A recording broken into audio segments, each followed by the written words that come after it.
Hello friends, कैसे हैं आप लोग। आप लोगों का स्वागत है आपके अपने channel future online classes Sonpur में। जैसा कि आप लोग जानते हैं कि हम लोग बिहार डीएलएड 2026 में आने वाले प्रश्नों मतलब कि साइंस से संबंधित जितने भी प्रश्न आ रहे हैं उस प्रश्न का क्या कर रहे हैं, एनालाइज कर रहे हैं, उस क्वेश्चन को लगा रहे हैं। और हम हर सेट में और हर वीडियो में कितने 20 क्वेश्चन का प्रैक्टिस कर रहे हैं। और इसी दौरान आज है 5वां वीडियो और अब 5वां सेट लगाने जा रहे हैं जिसमें भी 20 क्वेश्चन होगा।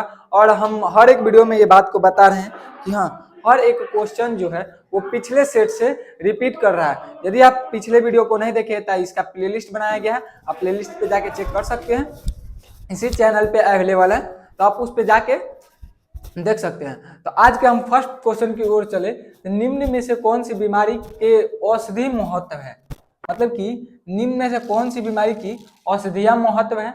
ऑप्शन ए में क्या दिया गया है, ऑप्शन ए में दिया गया है व्हाइट रस्ट। ऑप्शन बी की बात करें तो ऑप्शन बी में क्या दिया गया है, black steam rust. Option C की बात करें तो ऑप्शन सी में दिया गया है एयर शॉर्ट डिजीज। और ऑप्शन डी की बात करें तो ऑप्शन डी में दिया गया है कवर्ड रस्ट। तो यहाँ पे क्वेश्चन में क्या करा, निम्न में से कौन सी बीमारी के औषधीय महत्व है। सबसे पहले बात करते हैं कि औषधि होता क्या है। तो औषधि किसी भी बीमारी हो जाता है तो हम क्या करते हैं, दवा लेते हैं। उसी तरह प्राकृतिक रूप से पेड़ पौधे के माध्यम से हमको औषधियां मिलती है, मतलब कि जो पेड़ पौधे के माध्यम से जो हमको दवा मिलता है उसको औषधि के नाम से जानते हैं। जैसे कि नीम के पत्ता, नीम का पत्ता क्या है, वो एक औषधि के रूप में काम आता है। मतलब किसी को स्किन इन्फेक्शन हो गया या किसी भी तरह का ब्लड में प्रॉब्लम हो गया तो हम क्या बोलते हैं, आथी पीने के लिए, नीम का पत्ता पीने के लिए। इसके अलावा किसी को कफ हो गया है या आती हो गया तो उसके लिए क्या बोला जाता है, इलायची बोला जाता है, तुलसी बोला जाता है। ये सब क्या है, ये सब औषधि का काम करता है। किस चीज का काम करता है, औषधि का काम करता है। औषधि हमको कैसे प्राप्त होता है, औषधि की प्राप्त की स्रोत है प्राकृतिक, मतलब कि हमको प्राकृतिक द्वारा प्राप्त होता है औषधियां। वो पेड़ पौधे के रूप में हो सकता है या छोटे मोटे घास फूस के रूप में भी हो सकता है। घाव पे भी लगाने के लिए बहुत तरह के औषधि आते हैं, आप रामायण में भी देखे होंगे। यहाँ पर निम्न में से कौन सी बीमारी का औषधीय महत्व है। तो एक एयर शॉर्ट डिजीज करके एक बीमारी आता है जिसमें औषधि का बहुत ज्यादा, उसमें औषधि का उपयोग किया जाता है। तो एयर शॉर्ट डिजीज में एयर शॉर्ट डिजीज नाम की बीमारी में किसका, औषधि का उपयोग किया जाता है। नेक्स्ट क्वेश्चन की ओर बात करें। नेक्स्ट क्वेश्चन क्या कह रहा है, रासायनिक अभिक्रिया में आप निम्नलिखित प्रभावों को किस प्रकार निर्देशित करेंगे। मतलब कि ये जो रासायनिक अभिक्रिया दिया गया है, A plus B C plus D और प्लस डेल्टा ई जो दिया गया है, ये क्या दिया है, रासायनिक अभिक्रिया दिया हुआ है। ये केमिस्ट्री का क्वेश्चन है। मैं आप निम्नलिखित प्रभावों को किस प्रकार निर्देशित करेंगे, जल में विलयन, ऑप्शन ए। ऑप्शन बी की बात करें तो उष्मा क्षेपी अभिक्रिया, उष्मा सी की बात करें तो उष्मा शोषी अभिक्रिया, और उष्मा डी की बात करें तो ठोस पदार्थ। तो जब भी आप रासायनिक अभिक्रिया को लिखते हैं, रासायनिक अभिक्रिया में डेल्टा ई को किसके द्वारा दर्शाया जाता था, डेल्टा ई एक संकेत है। जैसे कि तो मतलब किसी भी तरह की रासायनिक अभिक्रिया हुआ और रासायनिक अभिक्रिया के कारण ऐसा चिन्ह दिखाया गया है, मतलब CO2 के बगल में या O2 के साथ ऐसा चिन्ह बनाया गया है। इसका मतलब अर्थ क्या होता है, इसका अर्थ हुआ कि उस अभिक्रिया के दौरान क्या हुआ, गैस निकला और वो गैस कहाँ गया, वातावरण में चला गया। तो उसको हम इस संकेत के द्वारा दिखाते हैं। इसके अलावा बात करें कि हम किसी अभिक्रिया को किए और अभिक्रिया के पास हम ऐसे एक डेल्टा का चिन्ह बना दिए, इसका मतलब क्या हुआ, इसका अर्थ हुआ कि उस अभिक्रिया में क्या किया जा रहा है, उस पदार्थ को गर्म किया जा रहा है। तो मतलब हम रासायनिक अभिक्रिया में क्या किया गया है, रासायनिक अभिक्रिया में अलग अलग संकेत बनाया गया। उसी तरह इस अभिक्रिया में क्या हो गया, ए प्लस बी जब आपस में अभिक्रिया कर, मतलब कि कोई एलिमेंट ए है और दूसरा एलिमेंट बी है, वो आपस में अभिक्रिया करके एलिमेंट सी प्लस डी का निर्माण किया और डेल्टा ई क्या किया, डेल्टा ई का निर्माण किया। तो डेल्टा ई किसका संकेत है, तो डेल्टा ई उष्मा क्षेपी अभिक्रिया का संकेत है। अब ये उष्मा क्षेपी अभिक्रिया क्या होता है, उष्मा क्षेपी अभिक्रिया मतलब कि कोई अभिक्रिया के दौरान क्या हुआ, उष्मा बाहर निकला, मतलब किसी अभिक्रिया के दौरान उष्मा बाहर निकल रहा है, उसको उष्मा क्षेपी अभिक्रिया करते हैं। हम इसको एक एग्जांपल से समझते हैं। जैसे कि कैल्शियम ऑक्साइड को जब जल में डाला जाता है, H2O में डाला जाता है, तो क्या होता है, कैल्शियम डाइऑक्साइड, उसके साथ क्या निकलता है, कार्बन, मतलब कैल्शियम कार्बोनेट को जब हम जल में डालते हैं तो क्या होता है, CO2 गैस निकलता है और वो क्या होता है, वो उष्मा को बाहर निकलता है, बहुत ज्यादा गर्म हो जाता है। चूना जिसको बोला जाता है चूना पत्थर, जब उसको हम पानी में डालते हैं तो क्या होता है, बहुत ज्यादा एनर्जी निकलता है, बहुत ज्यादा हीट निकलता है, बहुत ज्यादा उष्मा निकलता है, तो वो क्या हो गया, उष्मा क्षेपी अभिक्रिया हो गया। इसके अलावा बहुत सारे ऐसे अभिक्रिया होते हैं जो उष्मा शोषी होते हैं, जो ऑप्शन सी में दिया गया उष्मा शोषी अभिक्रिया। उष्मा शोषी अभिक्रिया क्या है, उष्मा शोषी अभिक्रिया मतलब कि ऐसा अभिक्रिया जिसमें हमको उष्मा अभिक्रिया के साथ साथ हमको उसमें उष्मा भी देना पड़ेगा, मतलब अभिक्रिया तो हो ही रहा है, उसके साथ साथ हम उसको उष्मा जब तक नहीं देंगे तब तक ले वो अभिक्रिया होगा ही नहीं, उसको क्या बोल देंगे, उसको उष्मा शोषी अभिक्रिया बोल देंगे, और उष्मा क्षेपी अभिक्रिया में उष्मा निकलता है। आई थिंक आप लोग समझ गए होंगे। आज का नेक्स्ट क्वेश्चन की ओर चलते हैं। नेक्स्ट क्वेश्चन क्या कर रहा है, एलपीजी में कौन सा हाइड्रोकार्बन मौजूद होता है, मतलब जो एलपीजी है उसमें कौन सा हाइड्रोकार्बन मौजूद होता है। ऑप्शन ए में दिया है प्रोपेन, ऑप्शन बी की बात करें तो एन ब्यूटेन, ऑप्शन सी की बात करें तो आइसोब्यूटेन, और ऑप्शन डी की बात करें तो इनमें से कोई नहीं।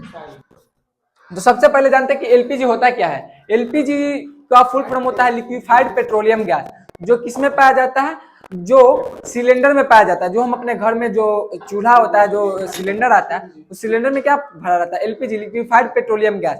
और नेक्स्ट क्वेश्चन में पूछ रहा है कि हाइड्रोकार्बन, हाइड्रोकार्बन क्या है, जब हाइड्रोजन और कार्बन आपस में अभी मतलब जिस पदार्थ में सिर्फ हाइड्रोजन और कार्बन मजबूत हो उसको हाइड्रोकार्बन बोलते हैं। और हाइड्रोकार्बन हाइड्रोजन और कार्बन के हेल्प से ही बनता है, इसके अलावा कुछ नहीं होते हैं। हाइड्रोकार्बन का उपयोग कहाँ होता है, किसी चीज से हमको ऊर्जा चाहिए और एनर्जी चाहिए तो हम किसका, हाइड्रोकार्बन का उपयोग करते हैं। और एलपीजी जो हमारा गैस है, गैस से हम किस चीज का प्राप्त करते हैं, गैस से हम ऊर्जा प्राप्त करते हैं, एनर्जी प्राप्त करते हैं, हमको क्या देता है, जलने योग्य। हाइड्रोकार्बन क्या होता है, जलने योग्य होता है। और एलपीजी क्या होता है, एलपीजी जलता है तो उसमें क्या, हाइड्रोकार्बन भरा होता है। अब बात करते हैं कि एलपीजी किस किस हाइड्रोकार्बन से बना है। तो एलपीजी हाइड्रोकार्बन से बना है, एक तो बना है propane,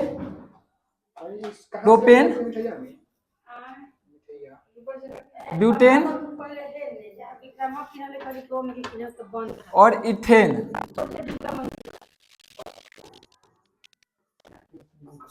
ethane, propane, ethane, butane और प्रोपेन, तीन चीज से बना है। और यहाँ ऑप्शन में क्या क्या दिया है, ये क्या है, हाइड्रोकार्बन। ये तीन कौन है, हाइड्रोकार्बन। इसके हेल्प से क्या हुआ, एलपीजी मतलब लिक्विफाइड पेट्रोलियम गैस बना है। और यहाँ पे ऑप्शन में क्या दिया है, प्रोपेन भी दे दिया गया है, ब्यूटेन भी दे दिया गया है और आइसोब्यूटेन भी दे दिया गया है। मतलब कि ऑप्शन क्या होगा, तीनों सही हो जाएगा। लेकिन यहाँ पर बहुत तो दिया नहीं है, ऑल ऑफ दिस दिया हुआ नहीं है कि ये सब के सब। यहाँ पे क्या दिया, इनमें से कोई नहीं, मतलब कि हम ए मारेंगे तो बी और सी गलत हो जाएगा, बी मारेंगे तो ए और सी गलत हो जाएगा, इसलिए ऑप्शन डी। यदि आपको एग्जाम में इस तरह का क्वेश्चन आता है तो आप ऑप्शन डी, मतलब इनमें से कोई नहीं है तो आप इनमें से कोई नहीं है उसको मार के आगे बढ़ सकते हैं। नेक्स्ट क्वेश्चन की ओर चले। नेक्स्ट क्वेश्चन में क्या बोल रहा है, द्रव का गैस में बदलना कहलाता है। मतलब कि कोई द्रव को इंग्लिश में क्या बोलते हैं, द्रव को इंग्लिश में लिक्विड बोलते हैं। और गैस में परिवर्तित, मतलब कोई लिक्विड गैस में परिवर्तित हो रहा है तो उसको क्या बोलते हैं। तो द्रव को गैस में बदलने को हम क्या बोलते हैं, उसको बोलते हैं वाष्पीकरण। द्रव का गैस में बदलना वाष्पीकरण कहलाता है। और वही कोई सॉलिड लिक्विड में बढ़े तो उसको आते बोलते हैं, द्रव का गैस में बदलना वाष्पीकरण कहलाता है, गैस में बदलना। वही ऊर्ध्वापातन, नेक्स्ट ऑप्शन में क्या दिया गया, ऊर्ध्वापातन। ऊर्ध्वापातन क्या होता है, ऊर्ध्वापातन का अर्थ हुआ कि कोई भी ठोस पदार्थ द्रव अवस्था में न जाकर डायरेक्ट क्या गैस अवस्था में परिवर्तित हो जाता है, उसको ऊर्ध्वापातन बोलते हैं। जैसे कि कपूर को आप जब भी जलाए होंगे तो क्या होता है, कपूर को आप जलाते होंगे तो क्या होता है, डायरेक्ट सॉलिड से गैस के रूप में परिवर्तित हो जाता होगा। वो तो लिक्विड, मतलब कि लिक्विड की तरह अथी में नहीं जाता, लिक्विड में नहीं जाता है। इसके अलावा जो शुष्क बर्फ होता है, वो शुष्क बर्फ भी किसका एग्जाम्पल है, वो भी सब्लिमेशन, मतलब ऊर्ध्वापातन का ही एग्जाम्पल। ऊर्ध्वापातन को इंग्लिश में सब्लिमेशन बोलते हैं। वो भी जो सॉलिड शुष्क बर्फ होता है वो भी सॉलिड से डायरेक्ट क्या होता है, गैस में परिवर्तित हो जाता है। आयोडीन भी सेम गुण दिखाता है। इसके अलावा बात करें तो नेक्स्ट क्वेश्चन, विसरण। विसरण का अर्थ क्या होता है, विसरण का अर्थ होता है फैलना। तो द्रव का गैस में बदलना क्या कहता है, वाष्पीकरण। और गैस का द्रव में बदलना कहलाता है अथी क्वथनांक। क्वथनांक नहीं, क्वथनांक तो बोलते हैं द्रव का उबालने, किसी भी चीज को उबालने को क्या बोलते हैं, क्वथनांक बोलते हैं। नेक्स्ट क्वेश्चन की बात करते हैं, निम्नलिखित में से कौन से कवक के उदाहरण है, मतलब कि कौन से कवक के उदाहरण है। तो हम लोग जीव को कितने भागों में बांटे थे, 5 भागों में बांटे थे। उसमें से क्या था, मोनेरा था, प्रोटिस्टा था, फंजाई था, एल्गी था और कवक था। तो इसमें से कवक था, तो निम्नलिखित में से कौन कवक के उदाहरण है, टॉड स्टूल, पुकीनिया, ईस्ट या इनमें से सभी, मतलब कि ये तीनों ही कवक के उदाहरण है। तो सबसे पहले हम समझेंगे कि कवक क्या है। तो कवक एक यूकैरियोटिक जीव है जो एक कोशिकीय होता है और जिसके केंद्र में क्या, जिसके केंद्र में एक कुआती पाया जाता है। केंद्र इसके मतलब इसके कोशिका के केंद्र में केंद्रक पाया जाता है, इसलिए इसको, और ये जो कवक है वो कवक खुद से अपना भोजन नहीं बनाता है। तो ये क्या हो गया, हम कवक को समझिए कि कवक क्या होता है। ये पहला क्या, ये यूकैरियोटिक है। इसके अलावा ये इसके जो कोशिका झिल्ली में इसका केंद्रक पाया जाता है। और ये इसका एग्जाम्पल की बात करें तो फफूंदी हो गया, फफूंदी हो जाता है किसी भी तरह रोटी वोटी पे लग जाता है, वो क्या है, कवक है।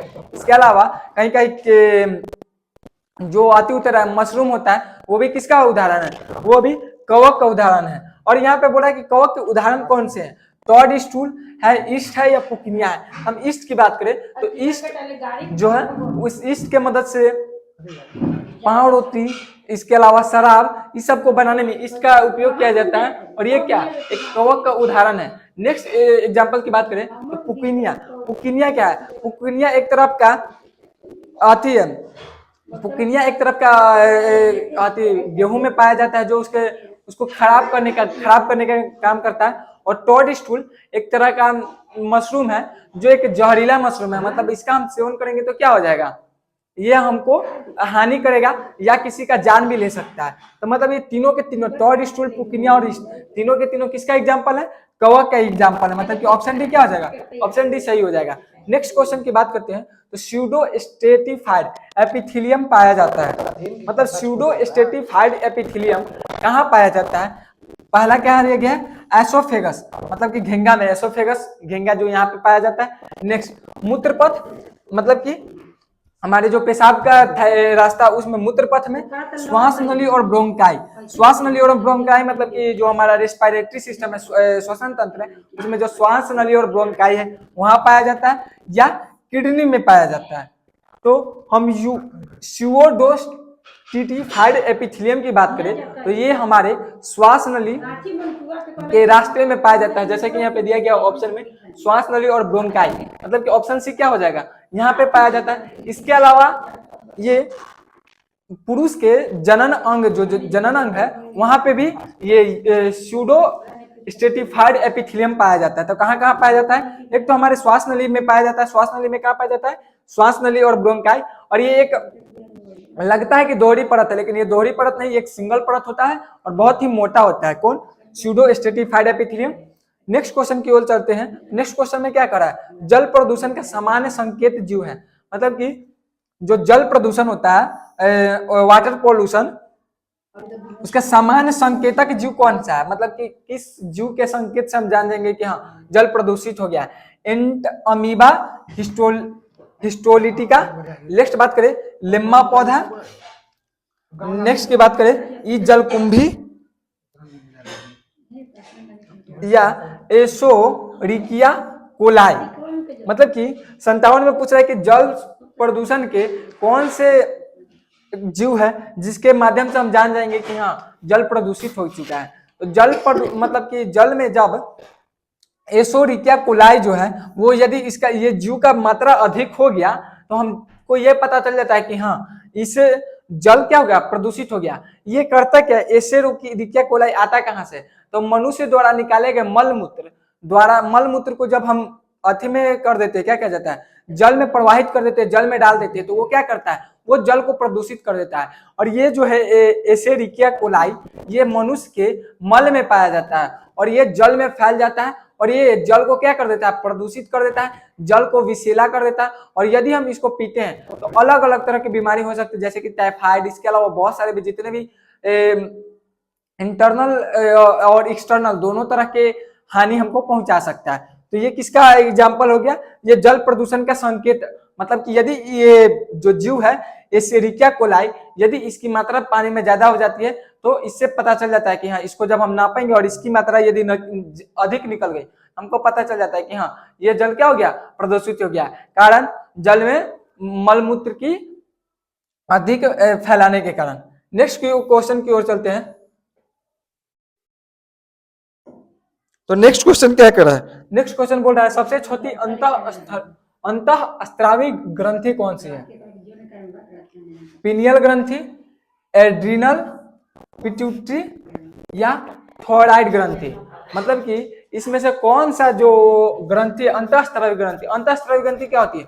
अंतःस्रावी ग्रंथि वैसा ग्रंथि को बोला जाता है जो हमारे बॉडी के में इंजाइम छोड़ता है। जैसे कि यहाँ पे जो दिया गया है पीनियल ग्रंथि, थायराइड ग्रंथि का क्या काम है? थायराइड ग्रंथि हमारे यहाँ से निकलता है जो हमारे बॉडी को कंट्रोल करके रखता है। ग्रंथि क्या करता है? हमारे बॉडी में कौन सा अंग कैसे काम करेगा उसको नियंत्रित करता है। जैसे कि पिट्यूटरी ग्रंथि, पिट्यूटरी ग्रंथि को क्या बोला जाता है? मास्टर ग्रंथि भी बोला जाता है, क्योंकि हमारे बॉडी में जितना भी तरह के ग्रंथियां काम कर रही है वो क्या है, नहीं पीनियल ग्रंथि हो, एड्रिनल हो या थायराइड हो, सबको कंट्रोल करने का, जितना भी तरह के ग्रंथि है वो सबको कंट्रोल करने का काम किसका है? पिट्यूटरी ग्रंथि को है। इसलिए पिट्यूटरी ग्रंथि को मास्टर ग्रंथि भी बोलते हैं। इसके बाद बात करें थायराइड ग्रंथि। थायराइड ग्रंथि जब काम करना बंद हो जाता है तो लोग क्या होता है, थायराइड नाम का एक बीमारी हो जाता है और उसके क्या होता है, दवा खाना पड़ता है और शरीर क्या हो जाता है, या तो फैलने लगेगा या तो सिकुड़ जाएगा। ये दो में से होगा, या दो ही हो सकता है, या तो शरीर फैलने लगेगा थायराइड की हो गया, या शरीर सिकुड़ने लगेगा। लेकिन यह पूछ रहा है सबसे छोटी अंतःस्रावी ग्रंथि पिनियल ग्रंथि है, और ये पिनियल ग्रंथि कहाँ पाया जाता है? ये पिनियल ग्रंथि हमारे ब्रेन में पाया जाता है। और ये पिनियल ग्रंथि का काम क्या है? हमारे सोने और जागने का जो काम होता है वो कौन कंट्रोल करता है? ये पिनियल ग्रंथि ही करता है। पिनियल ग्रंथि का काम क्या है? पिनियल ग्रंथि का काम है हमारे सोने और मतलब कि सोने के लिए, और जगाने का काम किसका है? पिनियल ग्रंथि। इसके अलावा इसका कुछ काम है, बट मुख्य काम इसका क्या है? जगाना और सोना। नेक्स्ट क्वेश्चन की बात करते हैं। नेक्स्ट क्वेश्चन में क्या कर रहा है, फल निम्नलिखित में से किस पुष्प के भाग से बनता है? जो हमारा फल है वो किस पुष्प के किस भाग, मतलब जो पुष्प होता है, फूल होता है, वो फूल के किस भाग से बनता है? ऑप्शन ए में क्या दिया गया? पुंकेसर, ऑप्शन बी में दिया गया वर्तिकाग्र, ऑप्शन सी में दिया गया अंडाशय, और ऑप्शन डी में क्या दिया गया है? डिम्ब दिया गया है। तो हम बात करें कि जो हमारा फल होता है वो पुष्प के अंडाशय भाग से बनता है। जब भी अंडाशय जब मेल अति से सीगमेंट से जब अभिक्रिया करता है, फ्यूजन करता है और जनन करता है, तो उसके बाद क्या होता है, वो जो अंडाशय है, ऑप्शन सी में जो अंडाशय दिया गया है, वो अंडाशय क्या होता है? अंडाशय पुंकेसर, वर्तिकाग्र और पुंकेसर आपस में भी अति करता है, निषेचन करता है, और निषेचन करके जो होता है वो अंडाशय बड़ा होने लगता है, और अंडाशय ही बाद में जाकर क्या बनता है? फल का निर्माण लेता है। मतलब जो फल बनता है वो किसका भाग है? वो पुष्प के अंडाशय का भाग है, और वो अंडाशय ही बाद में विकसित होकर फल का निर्माण ले लेता है। नेक्स्ट क्वेश्चन की बात करते हैं। चाल समय ग्राफ के ढाल से प्राप्त किया जाता है। मतलब कि चाल को इंग्लिश में क्या बोलते हैं? चाल को वेलोसिटी बोलते हैं। और वेलोसिटी और टाइम के जो ग्राफ है, जो वेलोसिटी और टाइम का ग्राफ है, उससे हमको क्या प्राप्त होता है? तय की गई दूरी, विस्थापन, वेग या त्वरण। तय की गई दूरी को टोटल डिस्टेंस बोल देते हैं, वेग को वेलोसिटी बोल देते हैं, त्वरण को एक्सेलरेशन बोल देते हैं, और विस्थापन को डिस्प्लेसमेंट बोलते हैं इंग्लिश में बात करें तो। यहाँ पे क्या कहेगा? चाल और समय, मतलब कि v/t।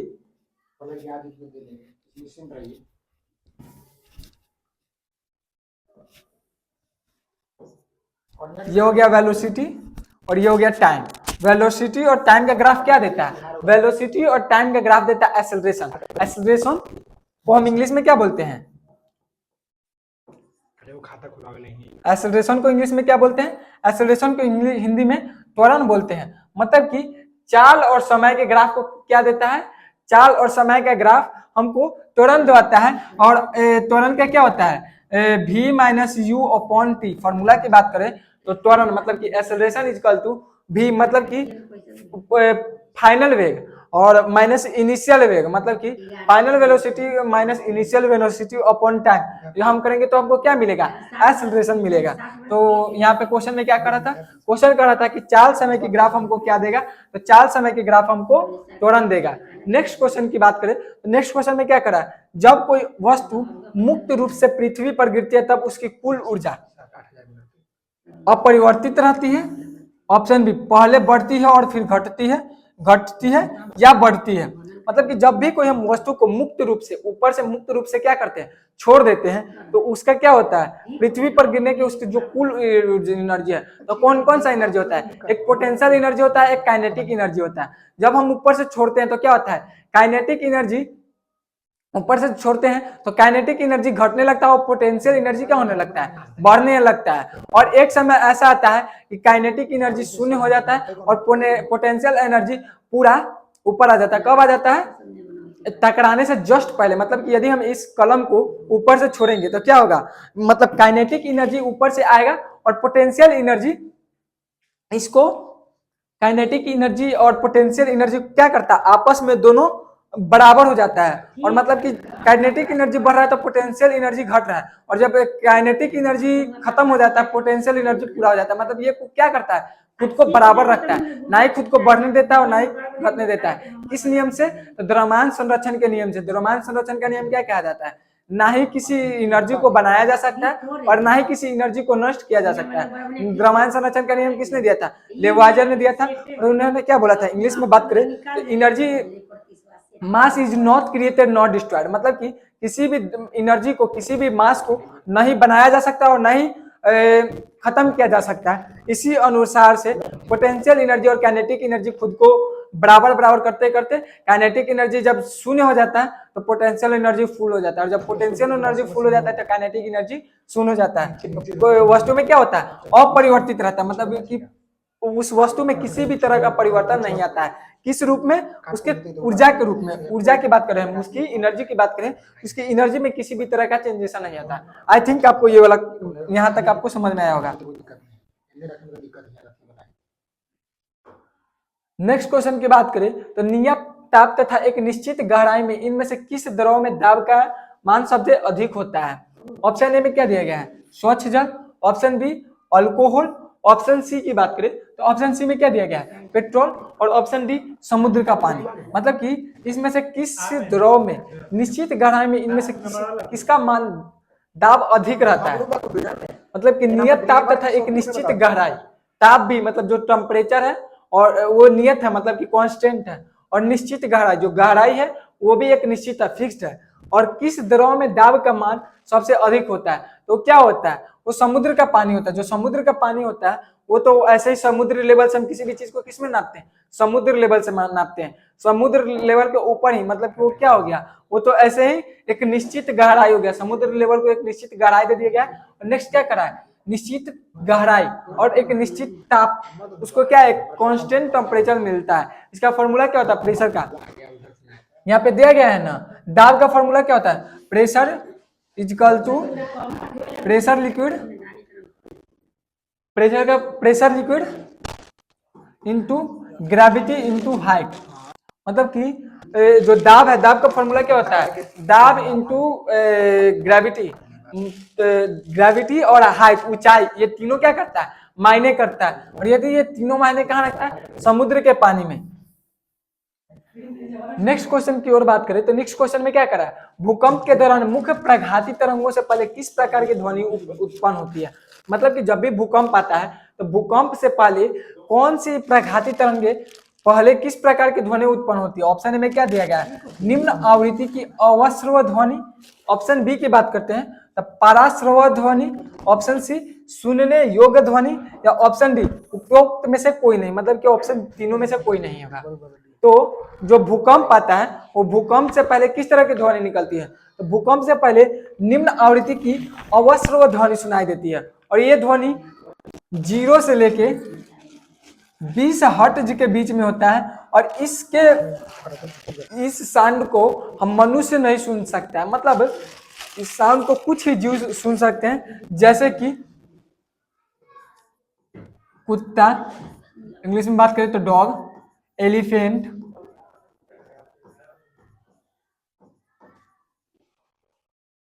मतलब कि कुछ जीव, सारे जीव नहीं, कुछ जीव, जैसे कि कुत्ता, एलिफेंट, ये सब क्या है, ये जो ध्वनि है, अवस्रोह ध्वनि, जो निम्न आवृत्ति की होती है, बहुत ही निम्न, 0 से 20 हम लोग 20 हर्ट्ज से ऊपर ही सुनते हैं, तो ये निम्न श्रेणी के होती है।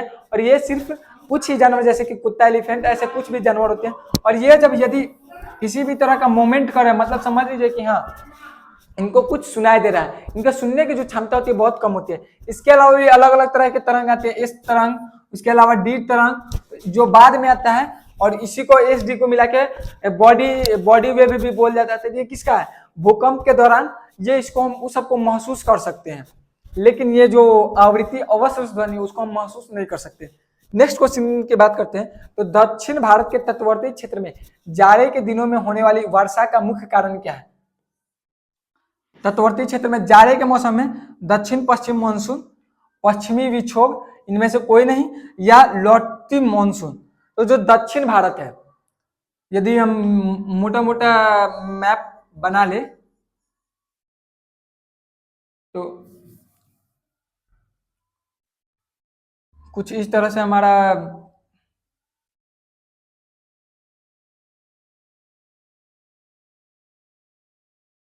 यदि हम समझ लेते, ये जो दक्षिणी भारत है, ये जो क्षेत्र है, दक्षिणी क्षेत्र है, ये दक्षिणी क्षेत्र का जो तटवर्ती क्षेत्र मतलब कि जो समुद्र के किनारे है, वो जाड़े के दिनों में होने वाली वर्षा का मुख्य कारण क्या है।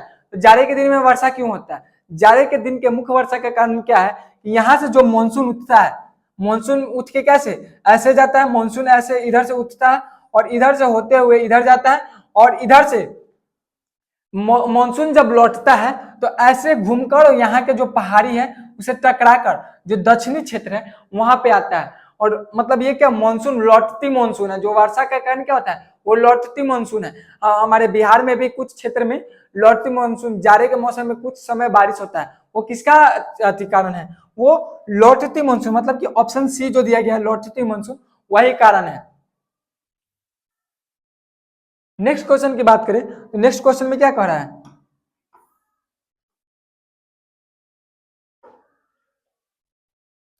वायु प्रदूषण से मानव का कौन सा अंग सर्वाधिक प्रदूषित होता है। मतलब कि जो वायु प्रदूषण होता है, एयर पोल्यूशन, उससे मानव का कौन सा अंग, बॉडी का कौन सा पार्ट क्या होता है, ज्यादा प्रदूषित होता है, मस्तिष्क, फेफड़ा, किडनी, या इनमें से कोई नहीं। तो ये तो बहुत ही हल्का क्वेश्चन है, ऐसे तो फेफड़ा होगा।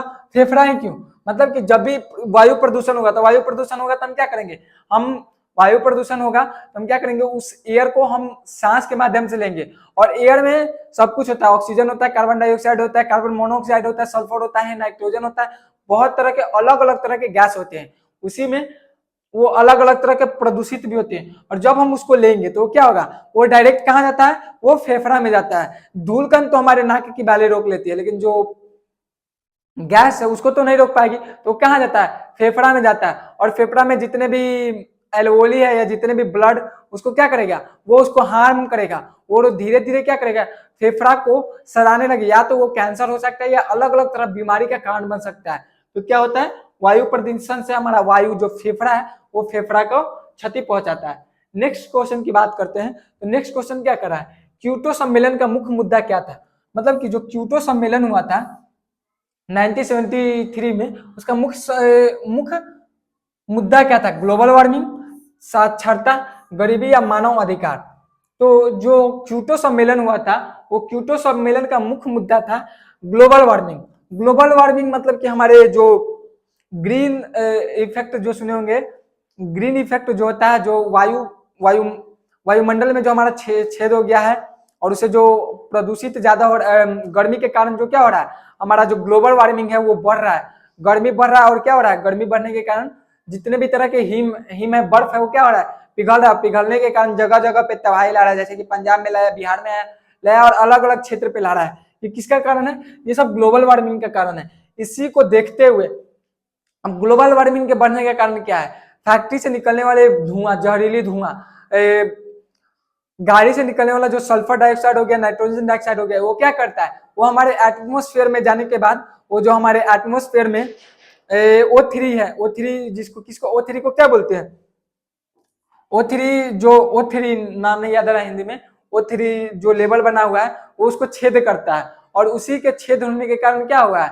हमारे वायुमंडल में जो ऑक्सीजन का ट्रिपल ऑक्सीजन का जो बातें बना हुआ है, जो इंफ्रारेड को लाइट को आने से रोकता है, उसको क्या किया, उसमें छेद हो गया। किसके कारण, तो ग्लोबल वार्मिंग के कारण। इसलिए क्योटो सम्मेलन में 43-44 देशों को एक जगह पर एकत्रित किया गया और उसको बोला गया कि अपने देश में ग्लोबल वार्मिंग मतलब कि प्रदूषण को रोकिए और हरे भरे पेड़ को लगाइए। तो इसका क्या था, क्योटो सम्मेलन का यह मुख्य मुद्दा था जो ग्लोबल वार्मिंग के ऊपर था। गरीबी, साक्षरता और मानवाधिकार, ये सब तो नहीं होगा। नेक्स्ट क्वेश्चन की बात करते हैं। कुंडनकुलम नाभिकीय ऊर्जा केंद्र भारत के किस राज्य में स्थित है? तमिलनाडु में, बिहार में, असम में या ओडिशा में? ये किस क्षेत्र में? तो ये क्वेश्चन मेरे अंदाज से दूसरा या तीसरा सेट में लगाए थे और ये क्वेश्चन फिर से रिपीट हो गया।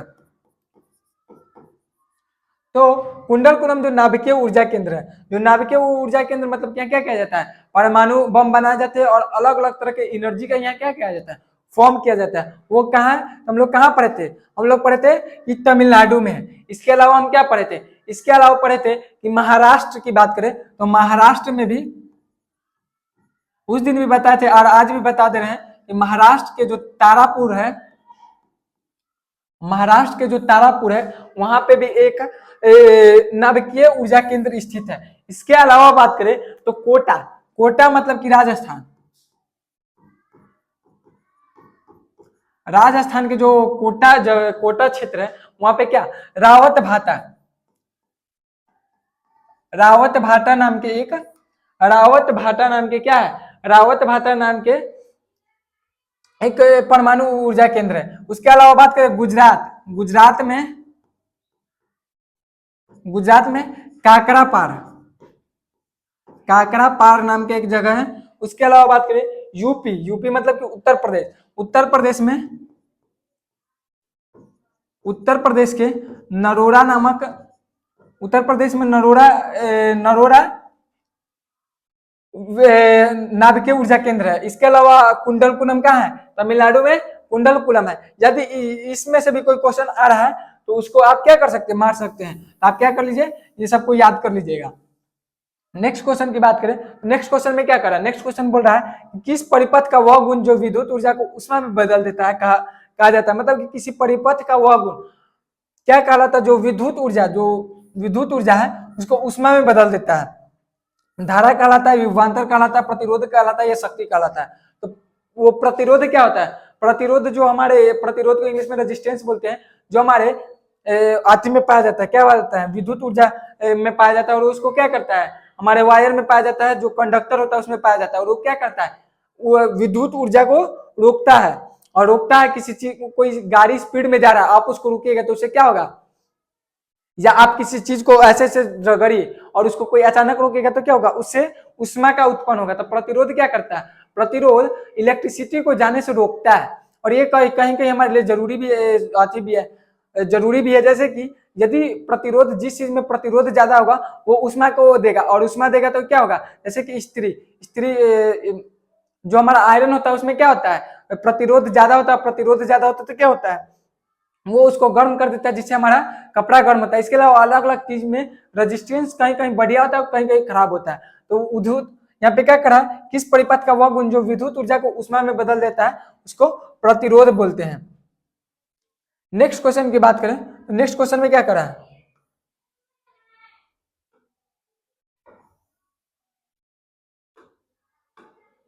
नेक्स्ट क्वेश्चन में बोल रहा है किसी परिपथ का वह गुण जो विद्युत ऊर्जा, ये तो विभवांतर मार ही दिए, प्रतिरोध।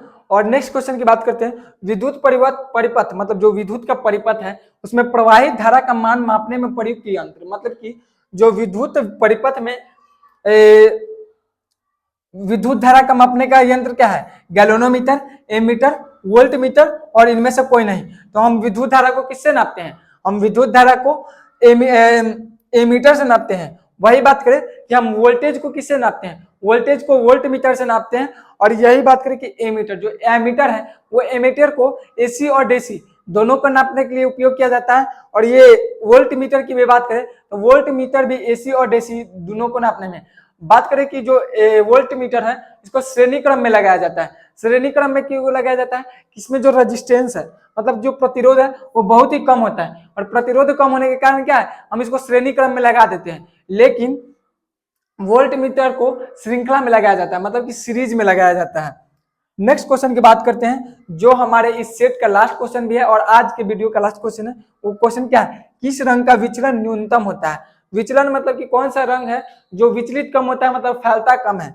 लाल, पीला, नीला और बैंगनी। आई थिंक ये भी रिपीटेड क्वेश्चन है, इससे पहले भी ये क्वेश्चन आ चुका है। तो मतलब कि दो क्वेश्चन क्या हो गया, दो क्वेश्चन रिपीटेड हो गया, एक 67 नंबर, एक 70 नंबर, ये दोनों क्या है, रिपीटेड क्वेश्चन है। तो किस रंग का विचलन न्यूनतम होता है? लाल का होता है। हम इससे पहले वाले वीडियो में भी बताया है, यदि आप नहीं देखे वो वीडियो तो आप देख सकते हैं। इसके अलावा उसमें नए नए भी क्वेश्चन 18 थे और दो तो रिपीटेड ही क्वेश्चन है। तो लाल रंग का विचलन कम होता है कि उसका जो तरंगदैर्ध्य है वो बहुत अधिक है, और तरंगदैर्ध्य के साथ साथ इसका स्पीड भी अधिक है, इसलिए किसी भी जगह पर हम क्या लाल रंग का उपयोग करते हैं। वही बात करें कि जो बैगनी रंग है, उस बैगनी रंग का तरंगदैर्ध्य बहुत कमजोर है, और तरंगदैर्ध्य कमजोर होने के कारण क्या होता है, ये जल्द ही तुरंत ही फैल जाता है, और इसका जो स्पीड की बात करें तो वो भी बहुत कम है। आज हम क्या किए, आज हम 20 क्वेश्चन प्रैक्टिस किए जो बिहार डीएलएड 2026 के साइंस से संबंधित है। आई थिंक आप लोगों को ये वीडियो अच्छा लगा होगा। यदि अच्छा लगा तो लाइक कीजिए, अपने दोस्तों में शेयर कीजिए। Thank you. जय हिंद, जय भारत।